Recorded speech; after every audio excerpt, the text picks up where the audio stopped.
This is Leaders Who Scale, and I'm Jeff Siegel. I've worked with thousands of companies over the years, and I'm fascinated by seeing how many of them grow and scale. Join me as we learn from the leaders of growing companies and share that knowledge. Leaders Who Scale is sponsored by Siegel Solutions, providing world-class accounting, advisory, and QuickBooks and Acumatica Cloud ERP services. Today's guest started as an entrepreneur while in college, where he ran a painting business and began remodeling and investing in real estate. After college, he started a lawn service company, growing it to service 2,200 properties with over 20 employees before selling it in 2014. In 2014, he started Heirloom Property Management with his previous business partner, and it's grown to more than 60 full-time employees, managing over 750 units, providing full in-house maintenance and construction, as well as multifamily real estate development. He has many years of business and project management experience and has been involved in accounting, HR, construction management, and investor relations. I want to welcome Nick Adams. Welcome, Nick. Thanks, Jeff. Thanks for having me. Thanks for being on. I didn't say you're from Duluth, Minnesota, so I always throw that in there. So how's the weather up there this time of year? It is a slow spring right now. I think that maybe we'll hit 55 today. So it's a little dreary and cold. We're on the shore of Lake Superior, so it has a little bit of like an ocean kind of Pacific Northwest vibe to our area. Cool. Yeah. Well, I hope the weather does get a little better. We're in the Boston area, and it was, besides a little rain on Saturday, it was actually a nice weekend here for a change. We had a lot of rain last year. It seemed like every weekend was rain. So hopefully we've turned the corner this year. So awesome. So I always start out asking leaders, what is the most challenging aspect of growing and scaling your company? I think that is a really good question, because I think it is hard to pinpoint to one thing. I think one of the things that I didn't necessarily fully understand when we got really into growth, and for us, it was probably the constant breaking of systems and processes. What works today can really quickly not work in a short period of time as you add more people into a process and a system. I think that on the outside, a lot of people view success as this really nice linear growth curve that kind of goes up. And the reality of what it's like is it's these series of really rapid growth, almost like a vertical line, and then a plateau where you catch up a little bit and you can regroup and reinvent or analyze what your numbers are looking like, or your systems or your team. And then you get another opportunity to sort of shoot up, and then you have to kind of plateau to catch your breath a little bit. It's much more feels a bit like intervals, right? High intensity for a short period of time, and then you kind of level off for a little bit. And I think that when we first hit that, probably our first plateau, when we broke every system that we had and the way that we were running the business from 4 employees when we started, I think there was a little bit of, oh, are we doing this wrong? Is this wrong? Do we, and it was in that and doing those multiple reps that I think that was probably one of the most challenging, because there's a constant reinvention that has to happen. Does that happen? Does leadership notice that, or is that kind of like the bubbling up from like the team going, hey, this isn't working for us? And I think it's both. So one of my favorite questions to ask when something's not going right, one of my favorite questions is it people or is it process? Mm-hmm. So is it the person? Are you just hitting a limit on that person's capability, their ability to be into that role and do the tasks? Or do you have a broken process and a great person who's sort of banging their head against the wall doing something that is, that just needs to be refined or fixed or done better? And by approaching it in those two questions, it does allow you to really then focus your effort in those areas that are struggling.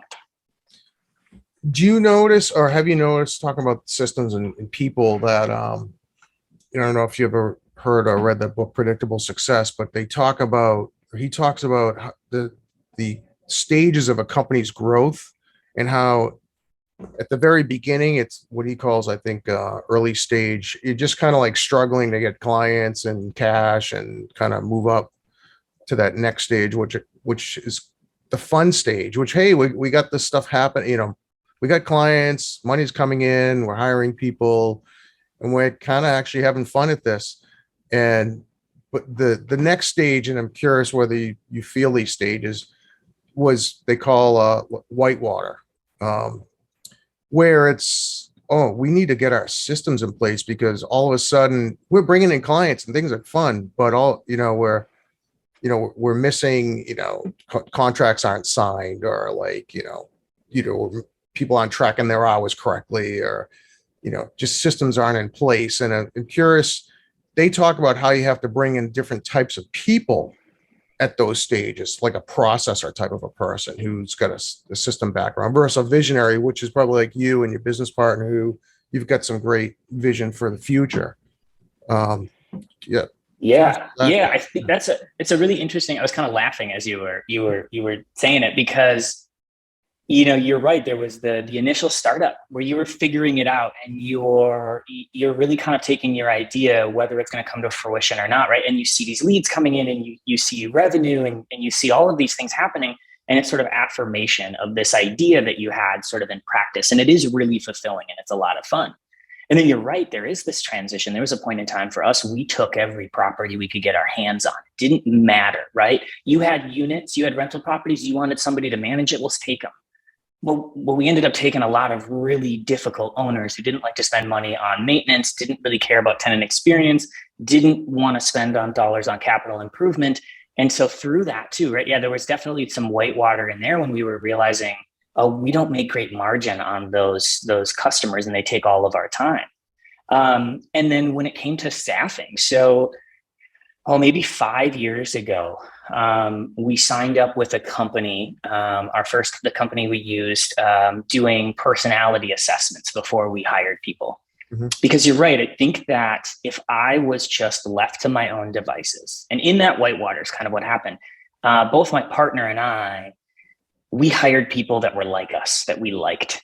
So we had a whole bunch of really high A, dominant, outgoing people filling the company, and property management is legal contracts. A lease is a legal contract. A property management agreement is a legal contract, right? It's a heavy detail, systems. You have to have a lot of processes, crossing a lot of T's and dotting a lot of I's.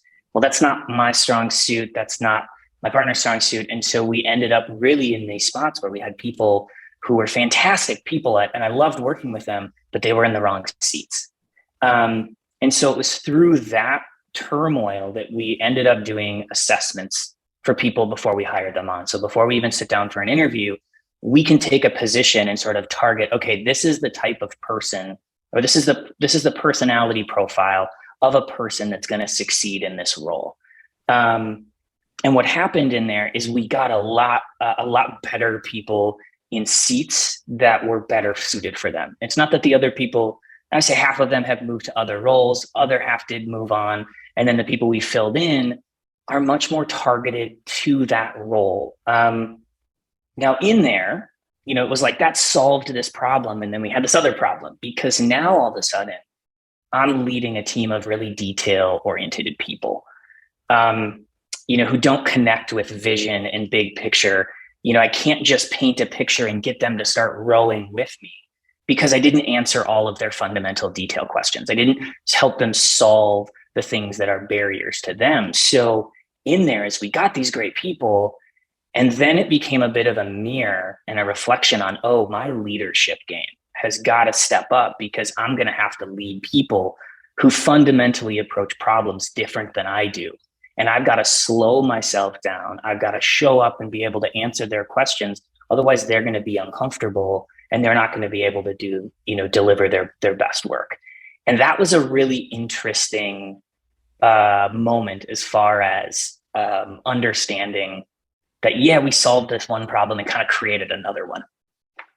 Yeah, no, that's fascinating. You actually say that, because in the same book, Predictable Success, and maybe I'm pushing this book, which is great. And that by no means am I trying to do that. But what you're talking about is in there, because what goes into is this conflict that happens between the visionary and the processor, because the visionary, this conflict, because you may not even want to do everything that the process is telling you they need to do, or the company needs to do. We need to get this done, signed, and you're kind of thinking 18 months down the road sometimes. And it's tough for both parties to kind of like get together. And they talk about this role that is a learned behavior. And it sounds like you've done it, called the synergist. How do I synergize between these players? In my own company, I'm probably, the worst culprit of, my people here, like expense report, like all the little stuff that you have to do to run a company, right? Expense reports, and you're putting your time in to track against clients. I'm probably the worst one to do it, because I'm out there meeting and greeting and getting new clients. And there is a natural, I don't need to do that. I'm the leader. But it's something that sounds like you've kind of got through that. It's working. Yeah, so we implemented EOS a couple of years ago. I think it was right around that same time. And that was actually the L10 meeting. So we do an L10 meeting both as a leader. So we have a leadership team, and there are 7 of us on the leadership team, very departmentalized within our company, because we do a lot of really different things. And then what we do is then each department head does their own L10 with their team leads. So it's sort of like we have a company-wide leadership L10, and then we have a departmental specific L10. And it was in those meetings where it actually became a lot more apparent to me that, okay, I need to adjust my message, because, when there's the issues list and there's people just filling out, they have tons of issues about these things that I want to move forward that are our rocks, and trying to be able to connect with them in a way. And then I think there was also a part of, at the very beginning, I just don't think I appreciated what they were bringing to the table, right? It felt more like a burden, their focus on details. And then what happened was the realization that they can create a process and they can execute things and handle a lot more detail than I can. And they do it naturally. And that's where they gravitate towards. So understanding the value that they bring to our system. And then I think that for me, one of the messages that really resonated, that helped, is like, I really appreciate all these things that you're seeing that we need to tighten up and do better to continue to grow and to adjust. And what I want is, don't just bring me the problem and tell me all the reasons we can't do it. Let's connect and figure out what's in the way so that we can do it. Mm-hmm. And I think that just reminding people of, it's just this minuscule little thing, but it takes somebody who's hyper focused on details. And it can also help remind me that, okay, I need to understand that they're not doing this because they don't think it's a good idea. They're just not maybe great at communicating, hey, these are all of the things that we should solve for me to feel comfortable moving this direction and growing. For anyone who's listening or watching this podcast, we use EOS here as well. But if you want to go into a little bit more detail on what that system is, that'd be great. Yeah. So the book was written by Gino Wickman, and it came out 20 some years ago. And I think what's happened in the last 5 to 10 years, traction, right? Traction. Yep. Yeah. And I think that, so it's this idea that as a business, we waste a lot of time sort of talking with each other. And so the idea is, create a really simple business plan, do it with your leadership team, do it every year, create a 3-year goal, and then have a 10-year target, your BHAG, your big, hairy, audacious goal. And then check in on those once a year. And then you also create quarterly rocks. So if your 1-year goal is to do X, Y, and Z, your leadership team then has rocks that they have to accomplish every quarter that sort of feed to those overall company goals. And so you do a yearly meeting, you do a quarterly meeting, and then you do these weekly meetings that are called an L10. And an L10, there's a template for it. It's an 1.5-hour meeting, and it starts with it's got time frames on it, bullet points. And really what you're doing in that meeting is you're checking in on what they call a scorecard. And so your scorecard are some KPIs, key performance indicators. So within your business, there's certain things, like for us, we watch margin, we watch volume, we watch doors, we watch our satisfaction scores. There's a bunch of things that we watch. And really the idea with the KPI is They're the things that you can look at and know whether your business is in a healthy spot, sort of red, yellow, green. And you try to do leading indicators for those too. Yes. Yeah, right. And so good example, lagging indicator is your P&L, right? So your P&L is your look back last month. A leading indicator for us, just take our maintenance business, for example. A leading indicator in our maintenance business is how many work orders are in the queue. That's an example. We know if those work orders are in the queue, we know what our average work order ticket is. We can forecast revenue and margin based on that information. It took us about 2 years to really get some good forward-looking KPIs. They were not intuitive. It took a little bit of thinking and going through the process of the L10 to really dial those in. And then really what everybody's presenting to is they're also going over how are they doing on their rocks? Are they moving forward? Are they making progress? And then you talk about issues. And really the issues tend to be what is out of line either in our KPIs and what is out of line on our progress towards our rocks for the quarter, because those roll up to our yearly goals. So if we're off on our weekly KPIs, chances are we're probably going to be off on our quarterly KPIs, which then probably means we're going to be off on our yearly goals that we set. And so it's this really simplistic system. And we found it hugely valuable, both at the leadership level and at the department level, because I know without having to spend a ton of time, I know what's happening in 3 other departments in our business because I look at their scorecard and I know if they're struggling on something. And so I can help either provide support, attention, or whatever. It's a really easy way to know what's going on. And it's cut down on, I have half the amount of meetings I used to have because we've implemented EOS. Yeah, I know we implemented it also about a year ago. So, but like you said, that L10, that 90-minute meeting, it starts on time, it ends on time. And it's, in the past, our meetings would drag on and it seemed like nothing ever got done. And the same issues came up at the next meeting. And it has forced us to get through and get things accomplished. And like the whole, issue discussion and solving, part of that meeting is great. We solve issues, we get through it. So, yeah. Yeah. And, going back to our staffing stuff, right. And that issue we had is we added a whole bunch of staff that were very different personalities. I think the other thing that happens is it also allows the staff to they know they've got a one-on-one or a group meeting with their peers and their direct supervisor, and they're going to have a chance to bring up issues. Mm-hmm. I will say as a department, our accounting team has their own L10. Now, they don't really have as many KPIs. Their metrics are a little different. It's a little bit more binary because it's kind of a pass-fail on that. And so it's a little harder to have forward looking in that world. But, that means that all of our accounting team, both our people in-house and our remote team, get together once a week. And it's an opportunity for them. One, it's the department lead opportunity to sort of talk about where we're headed, what needs to get done, a reminder of the quarterly rocks. And then it's really just a voice for them to make sure that their concerns or issues are heard. And it's allowed us to retain people who are very different than my own personality. Mm-hmm. And I don't think that would have been possible if it wasn't for some doing those meetings and then doing our personality profiles. When did you start EOS?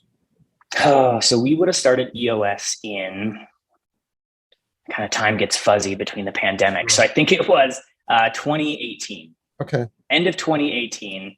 I think at the beginning of 2019 is when we did our first offsite 2-day or 3-day business planning summit. So what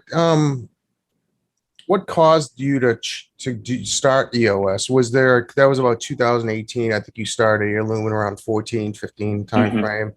Was there a certain point in the business growth where you said, we got to start putting some of the stuff in play here, in place and everything?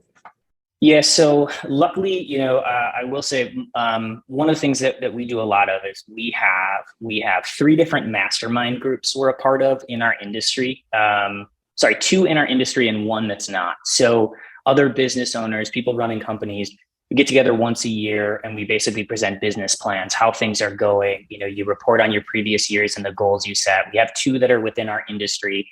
We also have a business consultant that we've worked with now for 6 years. And so through those interactions, it's also sort of realized there was a realization of, okay, we got to level up. Just because that we were involved when the company started doesn't mean we always get a seat in the operations. And I think that was a really interesting learn a little bit, is that I can, as a leader, if I hit a ceiling, that's going to be the day that I actually have to hire somebody that's going to be better than me to continue to operate the entity. And so part of that is the reason we did that is because it was a realization that if we want to continue to develop and grow ourselves and continue to stay in the seats that we're in, we've also got to level up our own skills. And that was a lot of guidance from our business consultant, right? The idea of yeah, we work in the business, but it's really this idea between operations and equity, right? Just because you're equity in a business doesn't mean you automatically get a seat in operations, right? You have to earn that seat, and you have to continue to earn that seat by focusing on your own development, growth, leadership. As the business grows, you can be the hindrance to the continued growth if you can't work on yourself and recognize when you need to do development and get better. Yeah, I think a lot of leaders almost get a little nervous if the business could get beyond them, right? If they hire people who are smarter than them, right, which they should be doing, they do hinder it, like you just mentioned. They almost feel like it's like the business is not me anymore. It's bigger than me, or I can't handle it, or they're like, I got all these smart people around me, and it shouldn't be a fear. Like you mentioned, it should be an opportunity to grow the company, and grow as a leader. Yeah, I heard a story, and I can't remember which book I heard it in, but there was a story where Henry Ford allowed a reporter to come into the office, and he said, "Okay, you get my full attention. I'll answer any question that you have." And the reporter came in and started asking questions, and Henry Ford picked up the phone and called different department heads and asked for the answer, and then gave it to the reporter. And the reporter was like, "Well, that's not what you said was going to happen." And Henry Ford was like, "I can't know everything. I'm not supposed to, right? That's why I have experts within these areas so that they can answer these questions, because that's not my goal. I'm not the answer bot." And I thought that was a really good, I always liked that, because it was like, you're right. I don't have to know everything or be the expert on all of it. That would hinder our ability, because then I become a bottleneck. And if I'm a bottleneck, then there's only, we can't grow anymore. No, that's true. And when I started my business, we do outsourced accounting, and I used to know every client, how to do everything that had to be done. And at some point, as you're growing, you can't do it anymore. And you have to realize that, like, hey, I don't know every client. And there are times that somebody will bring up in a meeting a client name, and I'll be like, who's that? Oh, they've been a client for 6 months. I'm like, oh, I didn't know that. Because that's when you truly know your company's kind of growing, and it doesn't necessarily, you almost in it, and I'm not saying this in a negative way, but you almost try to make yourself irrelevant to the operations, because you're a visionary. You should be thinking about the future, and trying to steer the company, not be the pilot of the plane, not the maintenance person on the plane. So yeah, it's interesting. So part of in the L10, right? So there's customer and employee headlines, right? It's one of the sections in there. One of the things that I always find interesting is when one of the department heads talks about new staff, and I have no idea who they are. Right. That is the weirdest moment, because I've intimately known everyone up until about a year or so ago. And now, even this morning, I was in our director of property management's office, and there was a person out in our kitchen area, and I was like, who is that? And she was able to explain who it was, and she's just behind on doing welcome emails with photos, because we've gotten to do that, because there's enough people that we've hired and grown that it's just hard to know who people are. But walking around the office and seeing people that I don't know who they are, and I don't think they know who I am. Right. I mean, maybe they do, but and that's a really weird, I don't like it. But also, if I'm the only one that can hire, we're going to be stunted in our growth, and that's not going to work. Yeah. Yeah. How is that? Are you involved yourself in the hiring process? For certain roles, anything that's sort of manager level or departmental level, I am involved in the interview. So I did a little stint right after college where I was a recruiter for a franchise, and so we were hiring franchisees, and so I got a lot of practice on interviewing, behavioral interviews, and so I do enjoy the interview process quite a bit, and I think that having the softwares we use that give us a really great picture of who somebody is before we even sit down with them really allows us to sort of target the interviews. And a lot of times our interviews then are just to verify what's on their resume, what their profiles say, making sure we kind of already know who they need to be to fit into the role. But yeah, I would say I'm probably involved in 50% of the interviews, 40%. I think it just depends on what the demand is. But, so going back to the profile thing, because I think that one of the biggest problems that, I know you asked at the beginning and it's like this big full circle, but I do think that staffing is really underrated when you talk about problems in scaling. Once you figure out your product, what you're doing, you can make a margin at it. You can get replicatable. That's awesome. Now you got to fill those seats because you're going to do more of it. Mm-hmm. And so the way that the profiling piece works that has fundamentally changed our business from a retention standpoint to performance of the people in the roles is you map a position and say, okay, this position has a really high need for details. Or like a sales position, this person needs to have a really big propensity to connect with others. And so you can sort of map out a little bit of what the perfect person would look like that would be in that role. And then people take a survey and it sort of compares who they are to what the role is. And what happens is anybody can do any role. It's that if people's personality or their default are really outside of the norm of what you're seeing in your profile, those people are more susceptible to burnout because they're having to put a face on every day that they come in and be somebody that they're not. They're either having to repress a part of themselves or amp up a part of themselves that isn't necessarily their strength or whatever. And so what happens is work can feel exhausting for those people. And then you end up in situations where people just aren't bought in. It doesn't matter, right? It doesn't matter if you have the best process or whatever. They're having to be somebody they're not to be successful at that role. And that can only last for so long. Have you liked a candidate, but then that survey, the analysis basically says they're just not right for all the time? I mean, all the time. It's got to be a little tough, right? Because it's a reminder that I would only hire people like me if I didn't have these other tools, right? Because I like people who are outgoing and gregarious and funny and witty and all of these things. And it's not that somebody who's going to be in accounting can't be those things. Sure. They absolutely can be, but it's rare to have them have that piece and a really high affinity for process and details. And those things, I'm really good at hiring people like me. I could go hire every single person that's just like me, and we'd have a dumpster fire. It'd be huge, but it'd be a dumpster fire. Yeah. And so it was that realization of okay, maybe we have to slow a little bit, and it's going to take more time to answer the questions. But as we then we get better systems, better processes, better details. We miss fewer things. And overall, we run more efficiently. And so then it allows growth later to be easier. And we kind of made that decision that maybe it's like, that straight up and then the plateau and the straight up and the plateau. And one of our plateaus was the realization of we can't just hire people that are outgoing and gregarious. They have a place, but we also have to look for other things. Does the tool also analyze the team? So how they would work in the team, like based on your profile and everyone else that may be there or in their group? Yeah. So you can create a team or you can compare them one-on-one to somebody else. So typically what we do in our interview and selection process is I have them complete that assessment. And then when they come in for the interview, we try to do in-person interviews as often as we can.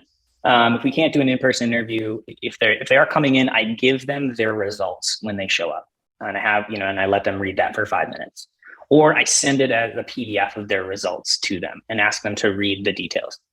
And part of it is because I have yet to have someone look at it and be like, that is dead wrong. Nobody ever says that. Everybody's like, this is crazy. And then once somebody's hired, typically on the first, if they're a direct report of mine, I don't have my team do this just yet, but if they're a direct report of mine, I pull a relationship guide between them and me. And so I put the two of us and it says, okay, here's where you guys are going to be really strong. Here's where you're really going to have challenges and difficulty in your relationship and communication.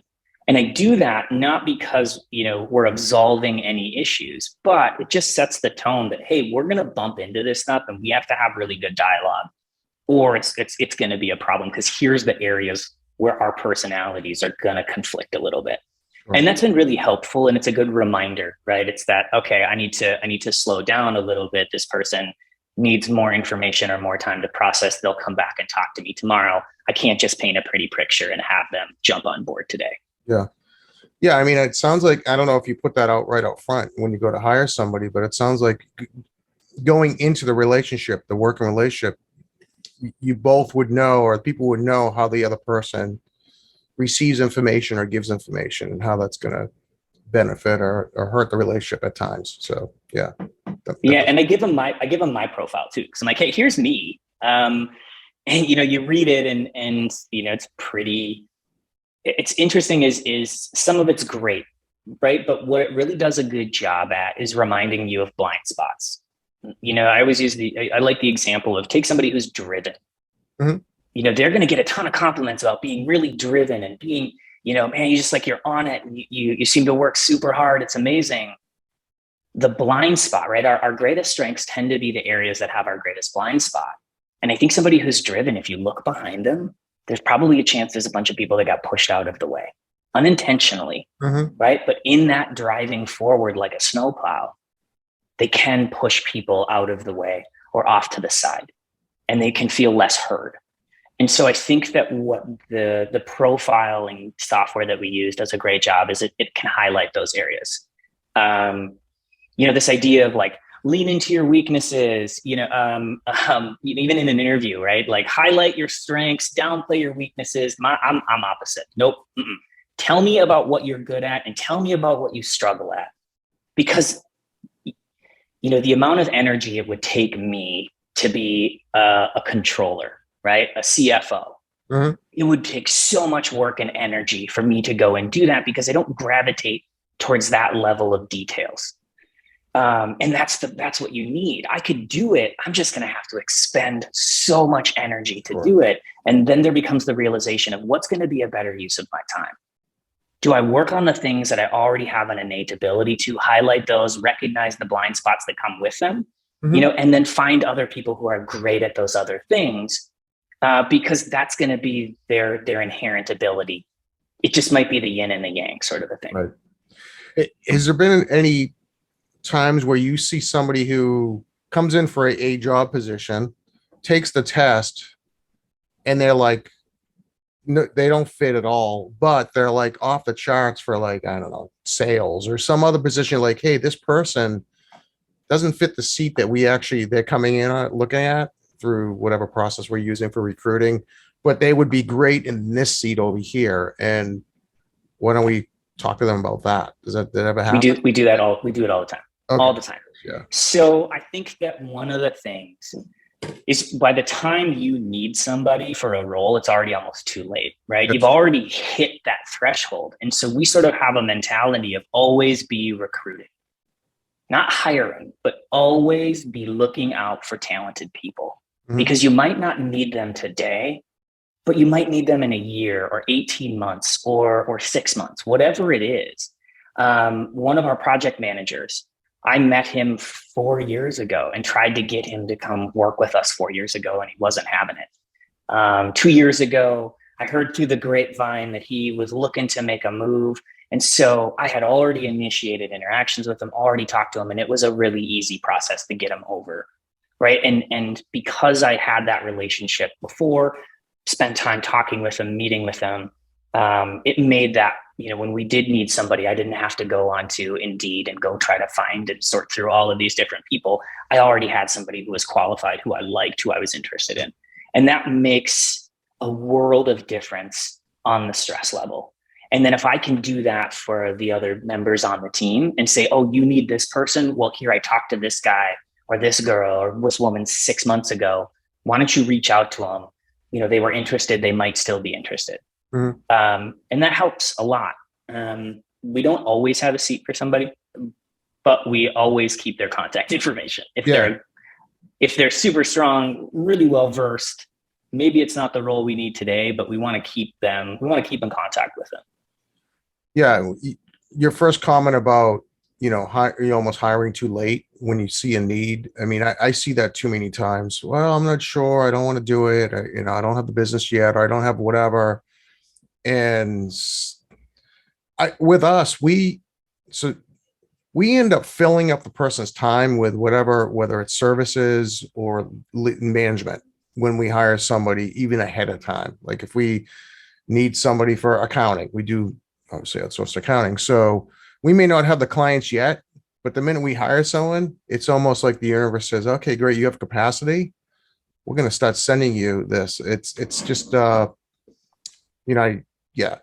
mindset too. I think a lot of people are afraid. A lot of leaders are afraid to go out there and hire or recruit. Yeah, labor is expensive. Labor is really expensive. It's the number one thing that we spend money on in our entire company, right? I mean, just outside of benefits, right? Payroll is really expensive, and to make a buck on top of it. And I think our view and mentality has been, we're reinvesting all of the dollars that we make, right? Our margin, everything that we're making at the end of the day gets plugged back into our business. We're continuing to grow it. And I think that even a healthy business still should be reinvesting between 3 and 5% of net margin back into their business every year. That's par for the course. Yeah. And so, don't extend yourself too far, but at the same time, always know that if you are in this growth spot, the people you have today might not be able to grow to the next level. And that's a reality sometimes. And knowing that you've got other people that you've cultivated relationships with and talked with, when you're hitting that spot where you're saying, okay, what if we add some more fuel to this? Having somebody in the pipeline or somebody that you've spoken to really makes making those decisions so much easier. Mm-hmm. I noticed when I was looking at your website, how you describe your niche, which is awesome because I don't see many companies do that. Your ideal properties and your ideal clients. I think that's kind of cool. Did that come out of, we talked about EOS a while ago. Did that come out of that process, or did you go into it right away going, here's who our ideal client? Because I think you mentioned in the early days, you end up taking anyone, right? You just kind of, we did. It's business. It's cash flow. We did. Let's keep the lights on, right? Yeah, exactly. Sign them up. We need it. No. So I think that really, it was probably within a year or two of starting the business. I think part of it is because we also have we have 8 full-time maintenance techs in-house. We have a full construction company as a general contractor. We do residential and light commercial. I think that what happened was we've been really on the pulse with maintenance and improvements in the properties that we manage. We're not perfect, but our kind of general rule has been from the get-go, with the exception of like the year hiatus where we took everything we could get our hands on. Our general rule is if we don't want to live in it, we shouldn't want to manage it. And I mean, we're in the property management space. We are a middleman in a way. We're between the owner and the tenant, and they can have very conflicting ideas of what they're after. Their goals don't always align. And so for us, what we found over the years is the owner that does align more with the tenant's goals. They want a nice house that is well taken care of, that is something that they can be proud of. That alignment with the owner allows us to create such a better experience in the marketplace. And it also allows us, we've realized we can make margin on that, right? We can go and perform the maintenance in-house. We can do the construction work. And that property owner views it as a long-term investment. It's not trying to squeeze every dollar out of the turnup that they can, right? It's really about having a long-term asset that they've purchased, and that the tenants, if they keep their property up, people treat it well. And so it didn't come out of EOS. It just came out of us making some pretty bad mistakes and really finding ourselves in spots where we had to let go of owners. Like we had to end management. There was about a 18-month period where we continued to grow, but we dropped off at the same rate. So there was like an 18-month period where we didn't gain any additional units, but we had about 20% attrition in that 18 months. So it was an interesting period. Yeah, I mean, we do every year. We kind of we look at our non-ideal clients that we may have picked up over the years, with a lot of legacy type clients, and even new ones that we may not have made the best choice on when we brought them in. So every year we go through a process of, which clients aren't ideal, like maybe clients that are on, we focus on QuickBooks, and we have a product for an ERP product for larger clients. But if we bring in a client and all of a sudden they want to start using Xero or Sage, and we may have picked them up, said, we can learn it, we'll do, we end up, it doesn't work for us because we can't scale.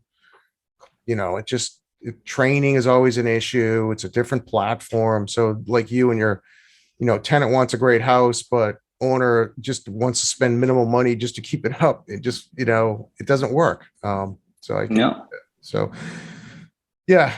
And I have debates with people, friends of mine, who are like processes. Well, you brought the clients in, you should keep them. Shouldn't get rid of them. And I'm like, no, if they don't fit, if they don't fit for us, we probably don't fit for them anyway. Right. Cause yeah. So what is, just curious, what your biggest challenge today is? You're just current challenge, just as, if you could look at even this year, growth. I know you're getting into the development, multi-family real estate. We didn't really talk about that at all. It's just, to me, a whole different business within a business. I would say that probably our biggest challenge right now is we're graduating a little bit in our construction and development space. So we have two decent sized projects that are existing. One's a reuse property. So we bought an old abandoned school in town and we're converting it to 98 apartments. And that's a pretty significant project. And then we have a rehab on a really distressed property in town that's sort of been blight for a really long time. And then we're working on a 121 unit new construction build.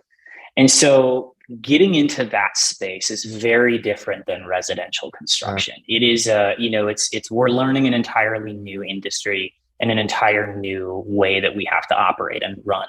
And that's really where I'm overseeing and spearheading that side of our business right now.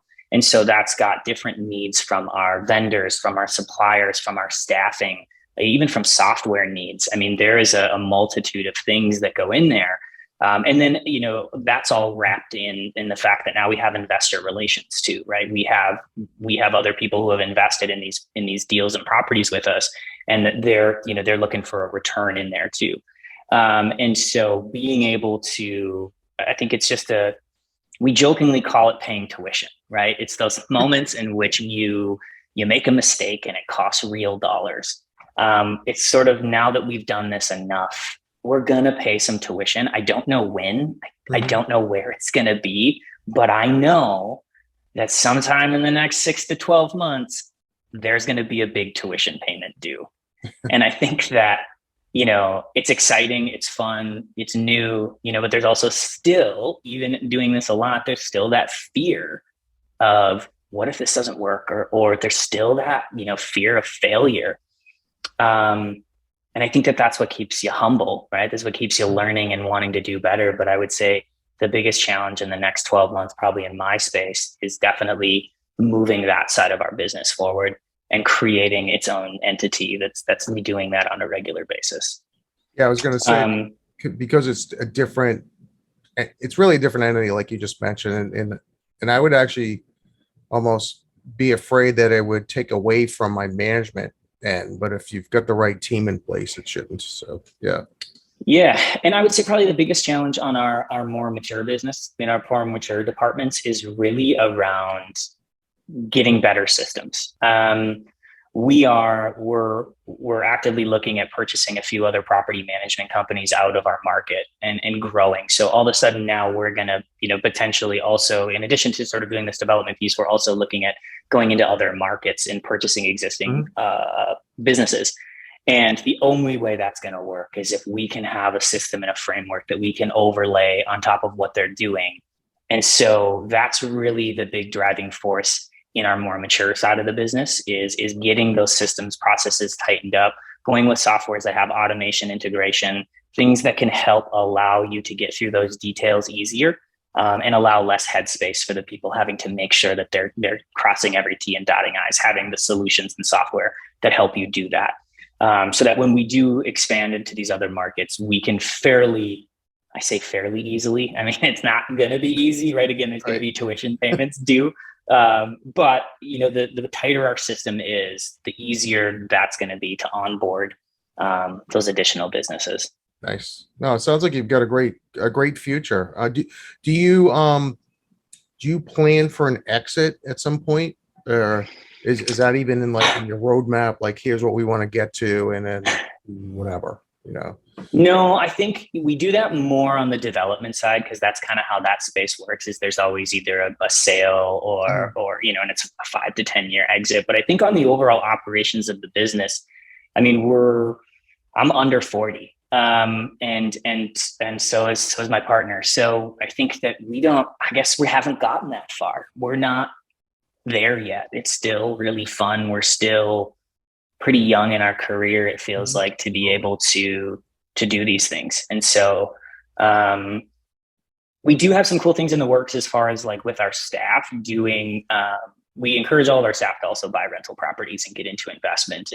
And I think this year we're going to be rolling out basically we joint venture with our staff, help with all the down payments and all of those things. And then it gets everybody into property ownership. And, Wonderful. I would imagine at some point, I don't know, we've talked about being an employee-owned company at some point. So I think that maybe down the road when we're looking to exit, that might be the route we go. But I think that's we're pretty far away from far it. away. We don't have any detailed plans. Some companies or leaders I talk to, they've already got maybe a buyer in mind for 10 years down the road. So they're packaging all along the way, building systems, and that's the way they're doing it. But like you said, you guys are young. I mean, not even there yet, which is great. Cool. I mean, a weird side note about the property management industry is for a long time, it was run by small mom and pop owners. A lot of times it was realtors that would do it on the side. Well, what's happened in the last 5 to 10 years is this industry has really sort of, now that the United States is more and more rentals, there becomes a required professionalism that happens. And so on the national level, there is a lot of consolidation that's happening in this space. There's much fewer, people doing it on the side, and it is getting to be a more professional industry, which is good, right? It creates a better tenant experience. It provides better regulation over making sure that fair housing laws are being practiced. So there is some benefits to it. I would guess that there's going to be some national chain at some point that, it's going to be just like every other industry experiences from sort of small individual, shops to more professional national organizations. Awesome. No, I loved the discussion earlier we had about the survey, the test you give your employees, the behavioral testing. That sounds great, because it's tough with the interviews to do it. Can I give a plug? Can I give a plug to the software? Yeah, please do it. Yeah. So we use a software called Predictive Index. Right. I can share with you the contact info of our rep, but it has fundamentally changed our business for the better, and made us better leaders. I would say hands down, if I could go back in time and do anything sooner, it would be to spend the money on that. I don't know if I would have yielded the benefit back then. But it just, like everything else, it takes reps, right? The more times you do it, the better you get. And that has been an invaluable tool for us to get more reps at really making sure we've got the right people in the right seat, which is all about what EOS talks about. Yeah. And if you could share that, we could probably put it in the podcast notes, which would be for anyone listening. we can go. I don't want to take any more of your time, really, because we've talking for a while. I just real quickly, just to move to just you as a person. Tell me about yourself. Like where you from? Where you go to school? What are your passions Yeah. outside of work? Because you do a lot there. So I grew up just north of the Twin Cities. So where we live in Duluth, we're about 2.5 hours north of Minneapolis, Hmm. kind of right on the edge of the Northwoods, but on the shore of Lake Superior, which is amazing. We're also voted the most climate resistant city in America. I got like 2 or 3 years ago. Wow. It's my plug to get people to move. The Well, winters are awful, summers are beautiful. So you got to like winter. And then I have two kiddos. So my son is 7, and my daughter is just about 6. Well, she would say that she's 5 3/4. Because you count that's what quarter we years do. when you're a little kid. Yeah. My wife also happens to own a business in town. She's a mental health practitioner, so she has her own therapy practice. We live a bit out of town. I ended up, sorry, I was kind of deviating there. I ended up going to college in Duluth. I went to the University of Minnesota Duluth. They've got a campus up here. It's got about 10 to 12,000 students. Okay. So I ended up here because I used to come up and go snowboarding at some of the places, the hills that are up here. I really enjoyed the North Shore. And so when the opportunity for college happened, I was definitely trying to pick an in-state school or a state that had reciprocity Mhm. because of cost. So I ended up at UMD. And then post college, I moved down to the Twin Cities, kind of back to the metropolitan area, and did that for a few years. And when we sold the lawn care business in 2014, that's when we moved back up to Duluth. It was kind of our opportunity to get out of the city and get up into the woods. And so we have a bit of land, about 20 minutes out of town, out in the woods. It's awesome. Sounds great. And then outside of work, I mean, we get outside a lot. That's kind of it's the whole point of living up here. So we do a lot of hikes up the shore.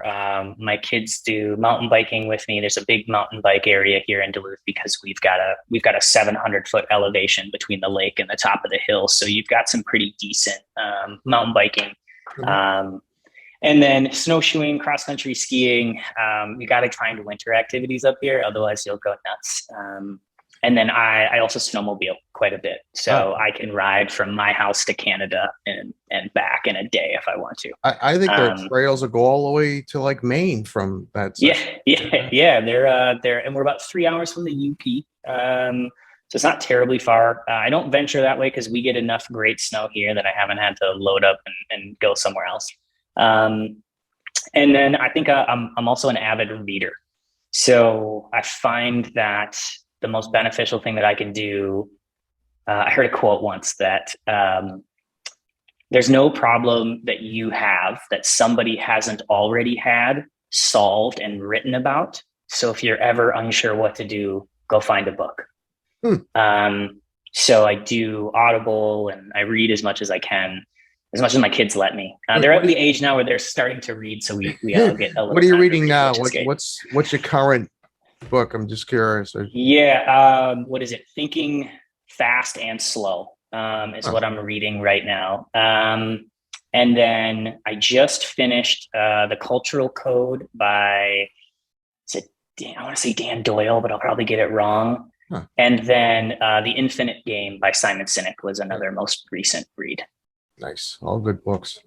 Yeah. Huh. Well, I enjoyed having you on today. Spent more time than usual because we can keep going. I had a list of things I wanted to ask you that maybe what I'll do in like 6 months or a year, we'll have you on again because Yeah, absolutely. you'll be further along in the development side. You'll probably, I'll 10 or have paid 20. some tuition. Yeah, paying Yeah. some tuition. But like you said, investing back into the company, even, it's like that plateau where you have to spend and then you increase, maybe you spend. And so it's another way to look at it. So it pays back dividends. It So does. It does. And it's fun, right? It's kind of the enjoying part, right? Just going to figure something new out. And, I think one of the things that happens over time is it's not that I'm confident I'm going to solve every problem, but what I am confident in is that I've solved enough problems that I might not know the answers today, but I'm pretty confident in my ability to try to figure them out. And I think that it's through that repetition of doing something new, of growing and getting outside of your comfort zone, whether it's in your own leadership, whether it's in staffing, whether it's in revenue, whatever it is, right? The more that you do that, the more you give yourself the confidence to do it again. Yeah. And I think that's the part that, when I was 20, I don't think I understood that, like, oh, well, when I get older, I'm just going to be more confident, not because I'm smarter, not any smarter than I was in my 20s. Maybe I am. Maybe I read more than I did in my 20s. But, what happens is you get the confidence to be able to know you can walk into the unknown and figure it out. And I think that's a pretty undervalued thing that happens in running a business. I think that's great to end on. I'm not going to add anything more to that. So, if you want to connect with you, I know you're on LinkedIn. Yep. I think it's on the Nick. Yep. It's probably. Yep. It's probably the easiest way to get in touch with me. And then our website is rentwithheirloom.com. And my email, you can email me right from our website if you have any questions or want to connect. Great. Well, I want to thank you again, Nate. I encourage, Nick. I'm looking at Nick and Adams, and I made Nate out of it. Sorry about that. I grew up getting called Adam by every teacher for my entire school career because Nick Adams, and they just assume, first name, last name. They got it mixed up. So you could call me if it starts with an N or an A. It just is the faux pas, right? I want to thank you. And for anyone who's listening or watching, I encourage you to share it, like it. And hopefully you learned something today. I know I did. I think talk about this predictive index. I wrote notes. I'm going to get the name of your rep. And thanks again. And thanks for listening. And this has been another episode of Leaders Who Scale. And that wraps up another episode. Thank you for joining. For show notes and other episodes, visit us at leaderswhoscale.com. Leaders Who Scale is sponsored by Siegel Solutions, providing world-class services and cutting-edge tools that help businesses grow and succeed.